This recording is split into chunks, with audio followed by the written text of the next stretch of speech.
The Crystal Bay Yacht Club glittered under the evening lights, every surface reflecting the kind of wealth my family had spent decades cultivating. White-jacketed servers moved between tables with champagne flutes and appetizers that cost more than most people's monthly rent. My father's 60th birthday celebration was exactly what everyone expected. Extravagant, perfectly orchestrated, and designed to remind everyone in our social circle exactly where the Morrison family stood. I sat at the far end of the main table, wearing a simple navy dress I'd owned for 3 years. My sister Victoria sat beside Dad, wearing a custom Valentino gown that probably cost $15,000. My brother James was on Dad's other side in his Brioni suit, checking his Patek Philippe watch every few minutes. Mom sat between them, dripping in diamonds, surveying the room like a queen holding court. And then there was me, Emma Morrison. The family embarrassment. "Emma, darling, you look comfortable," Mom said, her voice carrying that particular tone that made comfortable sound like pathetic. She adjusted her Harry Winston necklace. "Is that the same dress you wore to your cousin's wedding last summer?" "It is," I said simply, taking a sip of water. "Not champagne. Water." Because apparently even that was noticed. Victoria leaned forward, her perfect smile razor sharp. "Well, at least Emma's consistent. Why buy new clothes when you're just going to return to your little apartment afterward?" She said, "Little apartment," the way someone might say, cardboard box. The nearby tables pretended not to listen, but I could see the subtle head tilts, the way conversations quieted just enough to catch every word. My family never missed an opportunity for public humiliation, especially at their most important social events. "Now, Victoria," Dad said, but his tone carried no real reproof. "Your sister is doing her best with limited resources." He turned to his business partner, Mr. Chin, seated 2 chairs down. "My youngest daughter works in maritime logistics. Entry-level position, you understand. We all have to start somewhere." Mr. Chin nodded sympathetically, the way you'd nod at news of a terminal diagnosis. "Entry-level at 32, James added helpfully, swirling his scotch. "But hey, some people are late bloomers, right?" The table chuckled. I smiled and cut into my sea bass. "The thing about being systematically underestimated is that people stop watching you carefully. They stop asking questions. They make assumptions, and then those assumptions become facts in their minds, reinforced by confirmation bias at every turn." 3 years ago, I told my family I was taking a dockside job to learn the shipping business from the ground up. They'd been horrified. Their daughter, with her finance degree from Cornell, working on the waterfront? Dad had threatened to cut me off. Mom had cried to her book club about her daughter, throwing her life away. Victoria had told everyone I was having some kind of breakdown. I'd let them believe whatever they wanted. What they didn't know, what they'd never thought to investigate because they were so certain of my failure, was that I hadn't taken a job in maritime logistics. I'd spent 18 months living in a small apartment near the docks, yes, but I'd been using every penny of my trust fund from Grandma Morrison to buy my first ship. A small cargo vessel, nothing fancy. I'd learned to operate it, manage it, maintain it. Then I'd bought a second. Then a third. Now 3 years later I owned 47 vessels. Cargo ships, luxury yachts, commercial fishing vessels, even 2 cruise ships. Morrison Maritime Holdings was worth $850 million, and I was the sole owner and CEO. My family had no idea. "So, Emma," Victoria said, loud enough for the entire venue to hear, "we need to discuss something important." She exchanged glances with James and Mom. Dad nodded, giving her the floor. "Oh, here it comes," I thought. "This venue cost $45,000 to rent for the evening," Victoria continued. "The catering is another $30,000. Flowers, musicians, parking attendants. When you add everything up, we're looking at about $95,000 total." She paused dramatically, making sure every nearby table was listening. "James and I have each contributed $30,000. Mom added 15 from her personal account." Victoria's smile turned poisonous. "Which leaves 20,000 for you to cover, Emma. Your share of Dad's celebration." The tables around us had gone completely silent now. This was better than dinner theater. I set down my fork carefully. 20,000? "We know it's a lot for you," Mom said, her voice dripping with false sympathy. "Given your situation. But family is family, and this is your father's milestone birthday. We could set up a payment plan," James offered mockingly. "Maybe 2,000 a month? You could have it paid off by next summer." Victoria leaned back in her chair, examining her manicure. "Or honestly, Emma, if you can't afford it, just say so. We'll cover your portion. Like we always do." "But we will be telling people," James added. "No more pretending you contributed. Dad deserves a party paid for by children who actually succeeded." I looked at my father.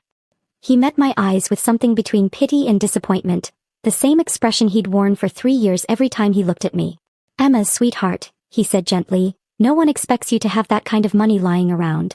Your mother and I understand that you're struggling. We just wish you'd accepted the executive position we offered you at Morrison Exports. At least then you'd be earning a respectable salary. Living like a normal person, Mom added. In a proper apartment. With proper clothes. Victoria giggled. Remember when she said she wanted to learn the business from the docks?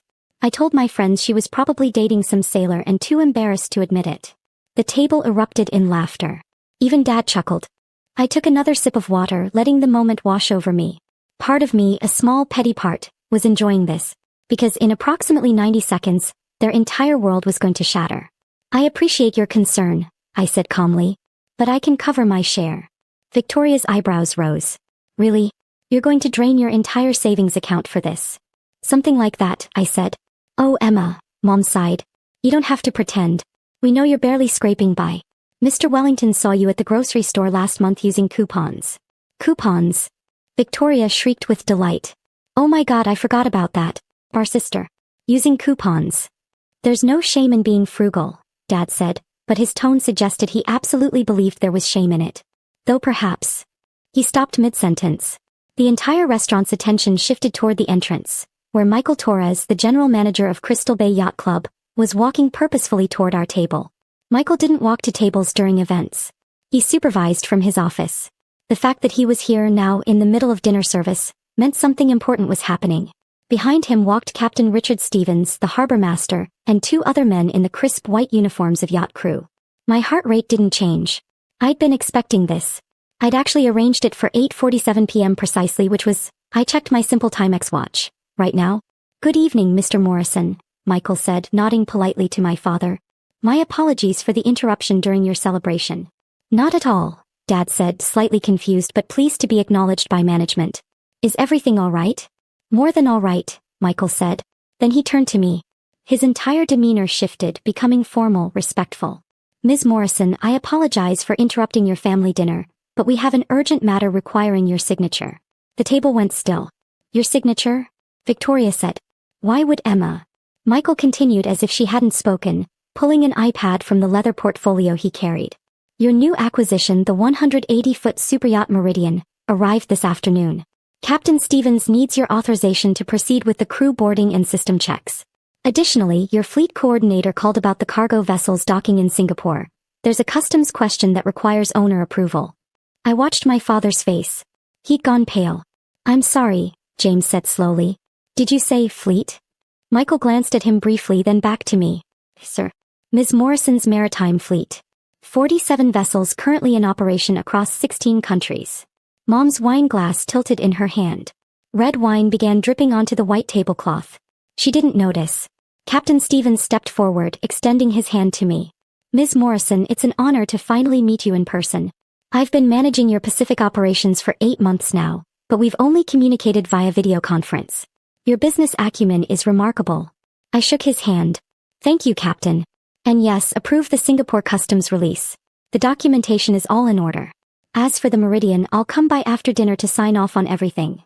The Meridian? Dad whispered. That's the yacht that's been moored in the premium slip all week. The one everyone's been talking about. Yes, sir, Michael confirmed. Ms. Morrison purchased it last month.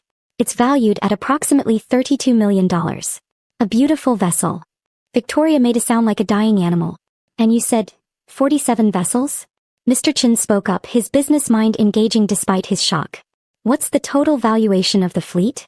Michael looked at me for permission. I nodded. Morrison Maritime Holdings is currently valued at $850 million, he said. Though with the new contracts Ms. Morrison just secured in Southeast Asia, we estimate that will exceed $1 billion within 18 months. The silence that followed was absolute. Even the neighboring tables, which had been pretending not to listen to my sister's earlier humiliation of me, were now openly staring. I reached for my phone, pulled up my banking app and did a quick transfer.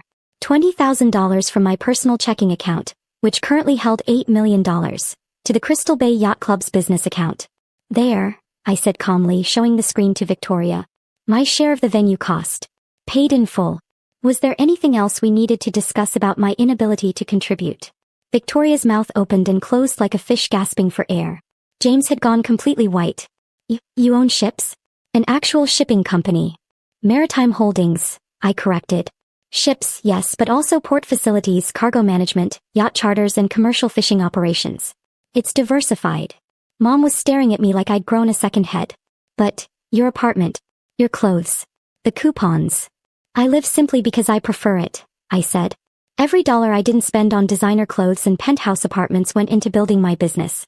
While you all were buying luxury cars and vacation homes, I was buying ships.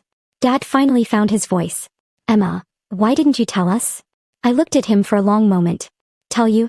That I did tell you. 3 years ago I told you I was going into maritime business. You laughed at me. You told me I was throwing my life away. You offered me a junior executive position at your company, working under James, instead of supporting my actual ambitions. We thought you were working on the docks. Victoria shrieked. Like, loading cargo or something. I did, I said simply. For the first 6 months. I needed to understand every aspect of the operation. I worked on fishing boats, cargo ships, cruise vessels. I learned navigation, maritime law, port management, customs regulations. While you were posting Instagram photos from Santorini, I was getting certified as a ship captain.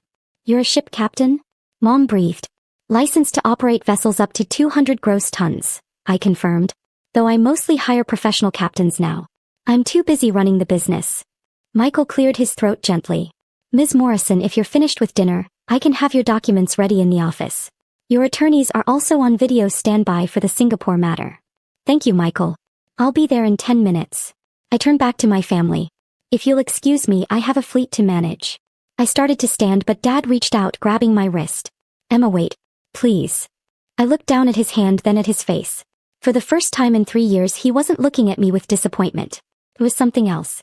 Something that might have been respect, mixed with confusion and what looked uncomfortably like fear. Why? He asked quietly. Why build all this in secret? Why let us think you were failing? I gently removed my wrist from his grip. Because you never asked, Dad. Not once in 3 years did you ask me how my business was actually going. You saw my small apartment and my old clothes and you made assumptions. You decided I was failing because I wasn't living the way you thought I should live. You never considered that I might be choosing a different path. But we're your family, Mom said, tears forming in her eyes. You should have told us. Why? I asked genuinely. So Victoria could mock my business the way she mocked everything else about my life? So James could tell his friends his sister was playing with boats? So you could tell your book club about my little hobby? Victoria flinched at that. She knew it was exactly what would have happened.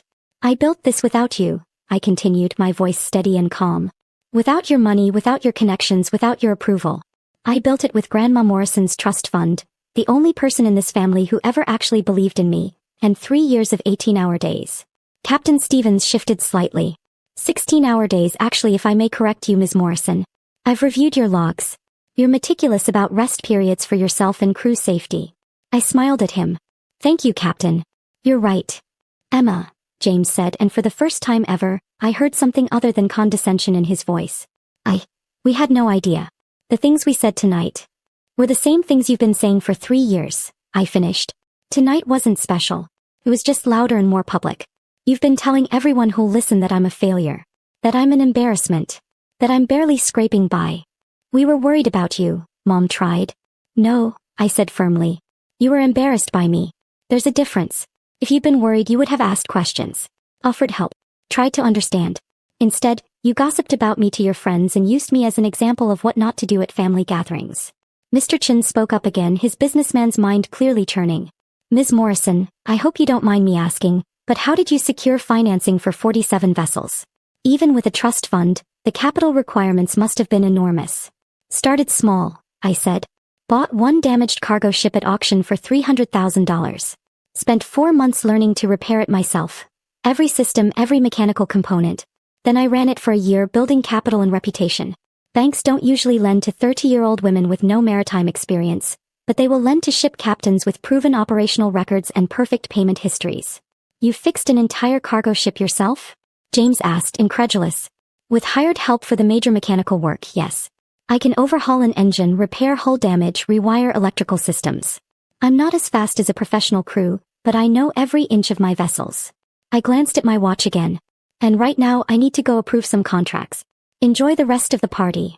I took 3 steps before Victoria's voice cracked across the room. You're just going to leave? Walk away from your own father's birthday party? I turned back. Victoria, You literally just spent 20 minutes telling everyone here that I'm too poor and unsuccessful to be part of this family. You made it very clear I don't belong. So yes, I'm going to leave. I have work to do. Real work. The kind that involves managing an $850 million company. But, the cake, Mom said weakly. The speeches. We had a whole program planned. Did any of those speeches mention me? I asked. Or was I just supposed to sit quietly in my cheap dress while you all celebrated the successful members of the family? The guilty silence was answer enough. That's what I thought, I said. I pulled out my phone, opened my calendar and held it up so they could see. In 3 hours I have a video conference with shipping partners in Tokyo. Tomorrow morning at 6, I'm touring a new port facility in Baltimore. Tomorrow afternoon, I'm negotiating the purchase of 3 container ships from a Korean company. Tomorrow evening, I'm having dinner with the CEO of Global Logistics to discuss a potential partnership worth $200 million. I lowered the phone. So no, I won't be staying for cake and speeches that don't include me. But I will pay for the entire party if that helps. All $95,000. Consider it my gift to you, Dad. Happy 60th birthday. I transferred the full amount before anyone could respond, then held up my phone showing the transaction. There. Paid in full. Enjoy your evening. Dad stood up abruptly, nearly knocking over his chair.